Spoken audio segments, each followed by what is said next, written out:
पाठ 7। स्वामी विवेकानंद का पत्र। पत्र प्रतिशब्द। यदि स्वयं में विश्वास करना और अधिक विस्तार से पढ़ाया और अभ्यास कराया गया होता तो मुझे यकीन है कि बुराइयों और दुखों का एक बहुत बड़ा हिस्सा गायब हो गया होता। स्वामी विवेकानंद। संयुक्त राज्य अमेरिका, ग्रीष्मकाल 1894। प्रिय शशि, तुम्हारे पत्र से सब समाचार विदित हुए। रात कृष्ण महोत्सव बड़ी धूमधाम से समाप्त हुआ। यह अच्छी बात है। एक बात याद रखो, महापुरुष शिक्षा देने के लिए आते हैं, नाम के लिए नहीं, परंतु उनके चेले उनके उपदेशों को पानी में बहाकर नाम के लिए विवाद करने लग जाते हैं। बस यही संसार का इतिहास है।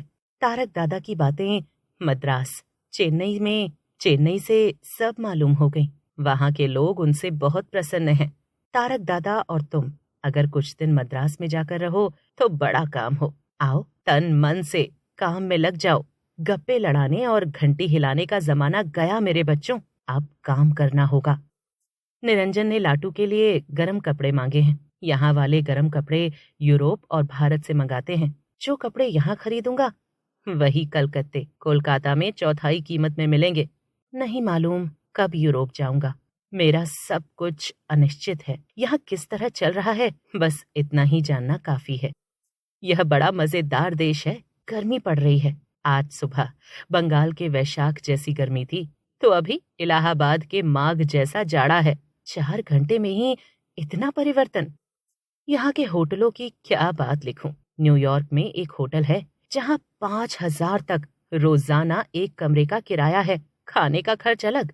यहाँ रुपए पानी की तरह खर्च होते हैं। मैं शायद ही कभी किसी होटल में ठहरता हूँ। प्रायः अब देश भर के आदमी मुझे जानते हैं, अतः जहाँ कहीं भी जाता हूँ लोग मुझे खुले दिल से अपने घर में अतिथि बना लेते हैं। शिकागो में हेल का घर मेरा केंद्र है। उनकी पत्नी को मैं माँ कहता हूँ। उनकी कन्याएं मुझे दादा कहती हैं। ऐसा महापवित्र और दयालु परिवार मैंने दूसरा नहीं देखा। कितना प्यार है इन लोगों में। अगर खबर मिली कि एक गरीब फला जगह कष्टों में पड़ा है तो बस ये स्त्री पुरुष चल पड़ेंगे उसे भोजन और वस्त्र देने के लिए, कोई काम दिलवा देने के लिए। ये लोग गर्मियों में घर छोड़कर विदेश या समुद्र के किनारे चले जाते हैं। बाकी सब बातें जिस तरह अंग्रेजों में दिखाई पड़ती हैं वैसी ही यहाँ भी हैं। पुस्तकें आदि हैं सही, पर कीमत बहुत ज्यादा है। उसी कीमत पर कलकत्ता में इसकी 5 गुनी चीजें मिलती हैं। यहाँ वाले वस्त्र आदि का उत्पादन नहीं करते। ये कल औजार आदि बनाते हैं और गेहूं, रुई आदि पैदा करते हैं। यही बस यहाँ सस्ते समझो। यहाँ फल कई प्रकार के मिलते हैं। केले, संतरे, अमरूद, सेब, बादाम, किशमिश, अंगूर, अनानास खूब मिलते हैं, परंतु आम, लीची आदि नहीं मिलते। एक तरह का साग है, उसे स्पिनच कहते हैं, जिसे पकाने पर हमारे देश की चौलाई के साग की तरह स्वाद आता है। और एक दूसरे प्रकार का साग जिसे ये लोग एस्पेरेगस कहते हैं, वह हमारे यहाँ की ठीक मुलायम डेंगो, मरसा के डंठल की तरह लगता है। उड़द की या दूसरी कोई दाल यहाँ नहीं मिलती। यहाँ वाले उसे जानते तक नहीं। खाने में यहाँ चावल, पाव रोटी, मछली और गोश्त की विभिन्न किस्में मिलती हैं। यहाँ दूध मिलेगा, दही कभी कभी मिलेगा, पर मट्ठा आओ भगत में अधिक मिलेगा। क्रीम सदा हर तरह के खाने में प्रयोग की जाती है। चाय में, कॉफी में, सब तरह के खाने में क्रीम मलाई की नहीं, कच्चे दूध की बनती है। जाड़ा हो चाहे गर्मी, जुकाम हो चाहे बुखार आए, यहाँ बर्फ का पानी खूब मिलता है। ये विज्ञान वेत्ता मनुष्य ठहरे। बर्फ का पानी पीने से जुकाम बढ़ता है, सुनकर हंसते हैं। आइसक्रीम की बात मत पूछो। तरह तरह के आकार की बेशुमार। नियाग्रा 7-8 बार देख चुका।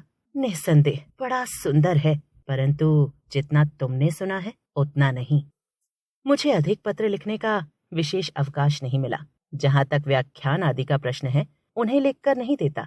बस खड़ा हुआ और कह चला, हमें समाज में, संसार में चेतना का संचार करना होगा। सुस्ती छोड़ो और कमर कसकर खड़े हो जाओ। उठो, जागो और जब तक लक्ष्य तक ना पहुंच जाओ ना रुको। जो अपना ही स्वार्थ देखता है, आराम तलब है, आलसी है, उसके लिए नरक में भी जगह नहीं है।